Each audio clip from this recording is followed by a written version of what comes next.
Alright, hey guys, King Charmanders here, and we have Lapras, one of the ice and water types. It's looking at me. I don't know why this thing's staring at me, but the picture's yeah, the picture's staring. I mean, it's smiling. It's a Loch Ness Monster. It's a Lapras. It's very adorable, it's very cute, and it's a lot of individuals' favorite Pokemon. Mine, not my personal favorite, but you know what? I have a very long story of why I dislike Lapras, but I'm gonna save that for another time. So the thing about Lapras is, as you see, Lapras here is a very, very interesting Pokemon. It's water ice, and it's very thick. As you see here, incredibly high defense, stamina, and actually, like, attacks pretty high as well. But Lapras is a great tank, and you've probably seen a lot in Go Battle League and in other themed cups like the Kanto Cup. It's really good overall. Now, it's the only problem with Lapras is, I guess it has the Dugong problem in the fact that you need to use an Elite TM or two if you want to build one. So the thing about Lapras is a ice and water type. Because of that, it has weak to electric, fighting, grass and rock, and only resisting ice and water.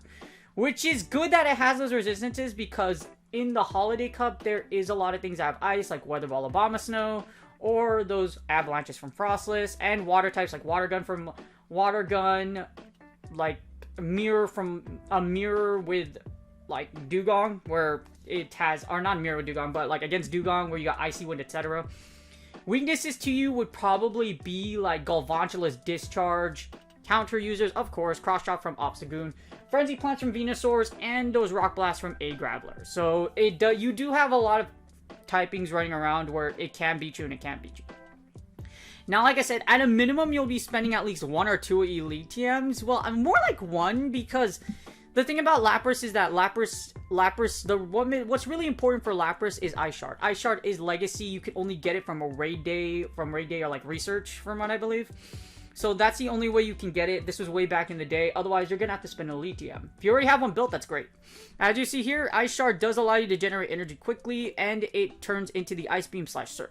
Surf is one of the reasons why Lapras is so good in Great and Ultra League. It's because Surf is able to, it only takes 4 Ice Shards to get there. You'll get the Surf relatively quickly, and it does a decent chunk of damage. You also have Ice Beam, Blizzard, Hydro Pump, so it's very versatile in the Ice and Water department. Now, what makes Lapras kind of really good compared to other ice and water types, like for example Lapras, I mean Dugong, is that it has Legacy Dragon Pulse, but it also has Skull Bash. So it has other moves that aren't ice or water that allow it to have coverage. Skull Bash is particularly good because with Skull Bash you are able to actually, not only does Skull Bash increase defense, but it does a decent amount of damage. Plus, with Lapras' bulk, you're able to get to Skull Bash. So it's not like Lapras is going to die before it gets to a Skull Bash, unless it gets hit by something really hard, or you're in the closer. In other words, Lapras is really good for the Holiday Cup. Very versatile, very powerful, and very thick. Alright, so here we have the PvPoke.com rankings, and as you see, Lapras ranks at number 47. Now, the good thing about this is that you don't have to have Ice Beam. I definitely recommend you have Skull Bash, because there's not a lot of reason to have Ice Beam, per se. With Ice Beam, you get walled by Dugong and subsequent Laprases, so it's worth it to have Skull Bash. Plus, because Lapras is super thick, 9 times out of 10, unless you're facing something that's going to hit you really hard, you'll probably get the Skull Bash anyways. Or most of the time, you'll use Surf. So, as you see here, the usage for Surf is 38%, so you're going to use Surf most of the time. There's not a lot of scenarios where you'll probably use Ice Beam. So, as you see here, very powerful as a lead and a closer. Well, not very, well, it's very powerful. The reason it doesn't do that well, or like that's why it's rated at 47, it's still really good, don't get me wrong, is you pretty much lose against the pseudo fighters. As you see here, you lose against flyers as well as pseudo fighters. You even lose against AWAC, because what happens is that AWAC is able to bait. Well, this is very baity. So for Alola Marowak, if you are able to shield the Shadow Bone or Shadow Balls, you should be okay. But as you see here, it's still very strong against an overall meta. Beats Charmers, beats Stunfisk, beats Altaria, Diggersby, and Dugong. The good thing about Lapras is that Lapras is able to beat Dugong and other Laprases as long as it has that energy lead, because you're able to Skull Bash everything to death. So Lapras is very powerful in the lead and the closer. As you see, Lapras ranks at number 50. Doesn't rank obscenely high, but as you see, it's able to beat a lot of relevant meta picks, and it's able to keep it pretty close against the other ones. The concern is the fighters. As you see here, Vigoroth and Obstagoon are very good against Lapras, because it's not able to debuff or anything like that, so Lapras has to contend with either surfing something to death, or it has to hit it, or it pretty much has to surf something to death or Skull Bash it to death. Either one. As you see here in the closer, Alola Marowak is able to get destroyed by Lapras because you're able to surf it down. You are also able to beat Obama Snow, I'm guessing because you Skull Bash it to death. You beat Wigglytuff, you beat Diggersby, you beat Altaria. Again, the issue with Lapras is it is kind of, even though it's tanky, it is susceptible to getting hit by like flyers, etc. and nuke moves just because it's not able to debuff its opponent. And as a switch, Lapras is actually decent. The Shadow does better in a sense that it's able to deal more damage. However, it also has less bulk. And because of that, you kind of do get... I'm not saying the Shadow one is bad. We'll look at the Shadow one in the Matrix. But as you see here, the regular version does give you a lot of play because every inch of bulk matters, especially for like the Holiday Cup. Because a lot of things in a Holiday Cup, if you try to do a team builder, the reason why your bulk is low, even if you have like Lapras in combination with other things, it's just because other things are pretty glassy, or it's just a lot of things in a Holiday Cup will deal obscene amount of damage, or they'll deal high damage. It's very similar to, like, I would say the Kanto Cup, or if you play Sylph, the Sunrise Cup. It's very similar to that. All right, here's PPoke.com Matrix. As I always say, please consider donating to PPoke.com if you're able to do so. And as you see here, we have Lapras. I also have the Shadow version here. I don't recommend the Shadow version because, unless you have a really good IV one, but we're going to see just exactly how the Shadow version flips. I think Shadow is really just better as a switch, but other than that, it doesn't do as well in the lead or closer as it does the regular one. As you see, here we hit the 2 shield. You lose against Obama Snow just because, well, this is a baiting matchup. As you see, it's close right here. Let's see. Actually, let's take a look. So against Obama Snow, because Obama probably can be prevalent flying around this cup. As you see here, if you block the okay, so if you don't shield, because you can eat weather balls fine, even against against even something with very high attack like Obama Snow, just because of your typing. So you're able to do this. If you shield the weather ball, Lapras. Okay, so as long as you shield the energy ball, you'll beat Obama Snow. You can win straight surf, as you see here, but you have to block the energy ball. If you don't block the energy ball, you lose against Obama Snow. So that's a bait dependent match, or not really bait on you, bait on them. So you have to call the bait. So here's Altaria. You beat Altaria. You'll beat Dugong. That's one of the good things. You beat Dugong in the mirror only because you have Skull Bash. So with Skull Bash, you beat Dugong. I keep saying mirror. It's not the mirror, but just because you're an ice, you're both ice and water. So that's why I'm like mirror. But like, if you are in the mirror though, whoever has energy lead, as you see here, Lapras with energy lead, whichever one of you has energy advantage, you will beat each other just because you get the Skull Bash before they do. So whoever lands Skull Bash first is able to win in the mirror match. You beat some flyers like Drifblim. You also beat Frostless. You're able to beat Lantern with the... Ooh, this is actually interesting. So with the Water Gun version, you're actually able to beat Lantern with the Shadow version. I'm not sure why. I think it's because you're able to land Skull Bash. I think it's because the Skull Bash does more damage. I think that's just it. You beat Mandibuzz. You lose against Alolan Marowak. It's a very close matchup, as you see here. 491. That's not a bad rating. Now, this is where Shadow does kind of cost you. As you see, with the Shadow, you beat Skarmory, but you lose again really hard against AWAC. So as you see, Shadow, you're able to beat Skarmory. So there is merit to using Shadow. You flip Skarmory, you also flip Lantern with Water Gun. You're able to beat A-Slash. You beat Stunfisk, Talonflame, and you're able to beat Whimsicott with the regular version. You don't beat it with Shadow because Shadow gets charmed down. That's the danger of using Shadow. So Shadow and regular one, it's really up to you, but I'd rather beat the Charmer, but at the same time, Lapras doesn't beat Wigglytuff in the 2 shield. I think that's the risky thing is like with Lapras is that because it doesn't have a debuff move, Charm 2 shield is really oppressive still. However, you're still able to beat it in the 1 shield, as you see here. So as long as you don't leave it in the 2s, you're fine. Alright, so here we have Lapras. on the one shield, so we did the 2s, we had the 1s. So it looks like you still lose hard against the fighters, as you see here, but if we run the 1 shield, I think you might be able to flip it. Well, let's take a look. So in the 1 shield with regular Lapras, you're able to flip Obama convincingly. But again, you have to be careful of the weather ball, like energy ball, I mean. Still try to shield that energy ball, because it's going to hurt a lot. You'll beat Altaria, of course, you beat Dewbong, you beat Diggersby, Dripplin, Frostless. You're going to lose against Alolan Graveler and Galvantula just because Discharge and Rock Blast or Stone Edge do heavy damage. So try to avoid them as much as you can. You can still KO them with Surf, so we'll go over that later. But the thing about you lose against Lantern.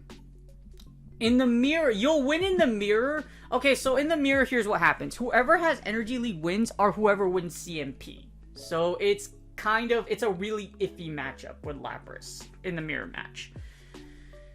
In the 1 shield. Of course, you're going to lose against Magnezone just because Wild Charge just does so much damage, and it's able to resist your Ice Shards just because. Mandibuzz does beat you.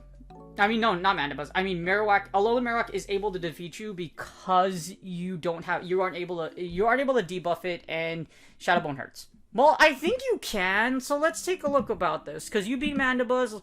So for AWAC, is it bait dependent? That's the question. If you block the Shadow Bone, do you win? Shield this one, and you don't shield the Bone Club. So if you shield this, you don't shield the Bone Club. If you get bait... Okay, so you barely win. Oh, that's close. Okay, can you fire the Surf here? Okay, you can. Okay, so this is good. So here's what happens. As you see here, if you have to shield the Shadow Bone. If you shield the Shadow Bone, you win. So this is a bait dependent matchup against AWAC. So in the 2s and the 1s, you have to shield the Shadow Bone. Otherwise, you lose. Now, the bad thing about Lapras is that in the 1 shield, you'll lose against Obstagoon and Vigoroth. I think in the 2s you can flip something, but in the 1s you don't. Or, I think. We'll look over that. You beat Snorlax with a regular version, you do not with Shadow. This is where Shadow is kind of dangerous. I think it's better to just have the regular version. As you see here, as you start losing shields, so does your bulk, and you start getting destroyed. As you see, you're able to beat Skarmory in the 2 shield with Shadow version, however, but you lose in the 1 shield. So if you lose 1 shield, you automatically lose. You're not going to automatically lose, but you're in a losing matchup now.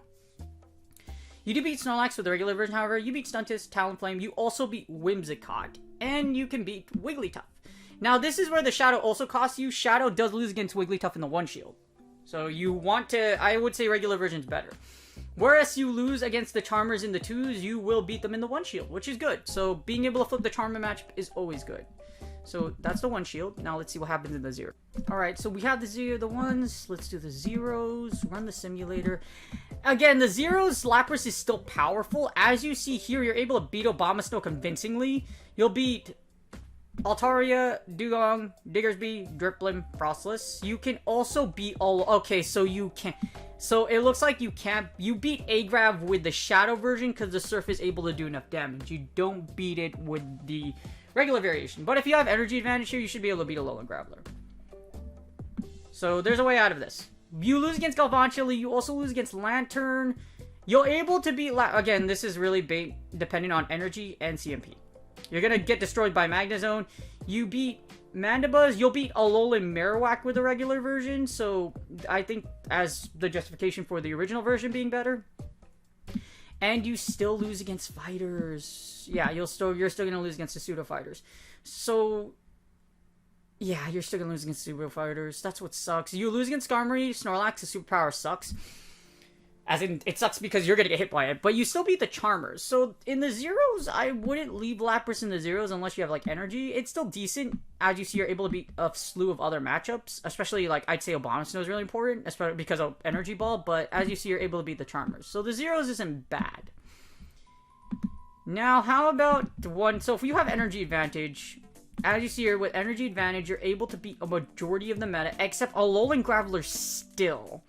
So you still lose against Agrav. Actually, here is this bait dependent. If you shield the so here's what happens. If you shield the Stone Edge instead of the Rock Blast, because I know the Stone Edge will kill you.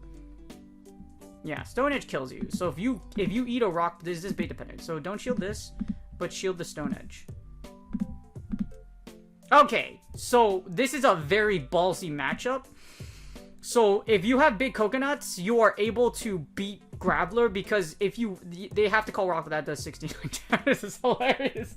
Alright, so it's gonna do 69 damage. If you do call it though, you win. So this is a bait dependent matchup. You have to, if you shield the Stone Edge, you win in the 1-0s. You'll beat it convincingly with a Shadow because one Surf is enough to kill. As you see, you beat Lantern, not the Spark version. You beat Lapras, you'll beat Lapras in the 1-0s. You beat Obstagoon as well. So you need shield advantage to flip the fighter matchup, which is okay, but that's kind of bad. You're able to beat the Charmers. You also beat Sandslash. As you see, you beat a majority of the meta if you're in the 1-0s. And you're able to flip your very weak fighter matchup, which is always very good. In the 2-0s, I think you'll still lose against Magnezone and other stuff, but let's see here. So if you in the 2-0s, let's see. In the 2-0s, you actually beat the entire meta, which is pretty good. So in the 2-0s, you actually defeat the entire meta, which is really good. How about the 2-1s? So in the 2-0s, that's where Lapras is strong, I guess. With shield advantage, Lapras takes advantage, and you can flip the fighter matchup if you have shield advantage. So let's see. In the few, yeah. Let's see. The fighter matchup is the one I'm looking at really closely.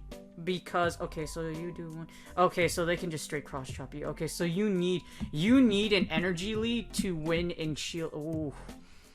The reason why I'm looking is because what I like to analyze, especially when it comes to specialized cups, is your weaknesses. And as you see, the weaknesses, as you see here, Lapras can only beat Obstagoon if you have one Ice Shard ahead. So if you have to have energy advantage, yeah, you have to have energy advantage. And you have to bait it with Surf. And because Skull Bash is what ends up being it. That's a lot of work. If you can Skull Bash Obstagoon and you have energy lead, you can flip the Obstagoon matchup. But I think you could... Okay, you don't flip Vigoroth. Wait, what? You don't flip Vigoroth either. Oof, that's dangerous. Okay, so straight Surf. What if you have energy lead? So in order to flip the 2-1 scenario, you need an energy lead. Okay, so let's see. Yeah, so in order to flip the 2-1s, you need an energy lead. That's kind of iffy, because it's the same situation with Obstagoon. You need a bait with Surf, and then you Skull Bash. Like I said, very dangerous. You do beat the Charmers, so in Shield Advantage, you still beat a slew of things. So you beat Lantern, you beat Magnezone, you beat Wigglytuff, and Whimsicott. So you beat there. You're able to flip scenarios with Lapras. It's just a little hard to play, because you need to be aware of like what happens, etc. Like you need to be aware of your matchups. So if I had to give Lapras a rating, I'd probably give it like an 8 out of 10. It's still really good. The issue is that it's difficult to play. I guess that's what it is. The thing about Lapras is that you have to be aware of like Lapras's matchups, and Lapras doesn't really have an answer against. It will lose against some Charmers and pseudo fighters. So you lose against a lot of archetypes, unless it's in a specific scenario. And it only convincingly beats him in the 1-0s. Other than that, you're gonna play Patty Cake, or you're gonna play Patty Cake a lot. I guess that's what I don't like about Lapras, but Lapras is still really good. Don't get me wrong. It's still a powerful lead and a powerful closer. As you see here, 69% overall. That's a wonderful number. Best number ever. Like obscene. It's the GOAT. You're only losing in the Holiday Cup to, as you see, electric types, grass types, basically to what you're weak against. And Lapras also beats Dugong. That's more merit for you to use it because, like I said, you're able to beat Dugong with it. If you're able to call baits, you can also flip matchups, as you've seen with Alolan Marowak, etc. You can flip matchups as long as you are able to call baits at anything. So that means Lapras is still really, really good, and you're still able to get out of scenarios, some scenarios with a little bit of energy advantage or with shield advantage. However, because it's like official, it's not exactly dominant, and as I said, it's hard to play because you have to be really aware of your matchups. For example, yes, you beat Alolan Marowak. However, you only beat it in certain scenarios, or if you're able to call like the Shadow Bone, like I mentioned. So you have to be really careful with how you use Lapras. With its inability to debuff like Dugong, I would say it is the weaker of the two ice water tanks. However, that doesn't mean it doesn't have play. Lapras beats Dugong in the mirror, and Lapras can still flip matchups, as I mentioned, as long as you have shield/energy advantage. Or if you play expertly and you are able to call baits, which is still 50-50 anyways, but hey, you called a bait and you surf down, it's still good. In other words, Lapras is still very, very powerful. I just can't give it a high rating just because, like I said, it's only outs against its like pseudo fighters, which is its greatest weakness. You have to be in a certain scenario. So the less complicated something is, the higher of a rating I'll give it. And unfortunately, Lapras is not simple. It's very skillful to use. So that's Lapras in a nutshell. As you see, Lapras is very powerful in the 1 shield. In the 2 shield, it's strong as well. Strong as a lead and strong as a closer. It's able to create a lot of plays with Surf and Skull Bash, and in a positive matchup, it does very, very well. As you see, it still does really, really well. It's just that big issue with the whole, like, needing to know your matchups, and just, like, certain scenarios are just really rough. So you just really need to know what you're doing. Anyways, if you guys like this video, please like and subscribe. If you plan on using Lapras, you already have one built, you want to try it out, it could be really good. Use it as a lead, use it as a lead. It would be best to use as a lead, because if you do encounter an electric type, like Galvantula, etc., you need to pivot out, or it will lose against Charmers, etc. However, you can throw it into a positive matchup, and it'll do really well. Again, please like and subscribe if you like this video, and I will see you guys on the next video.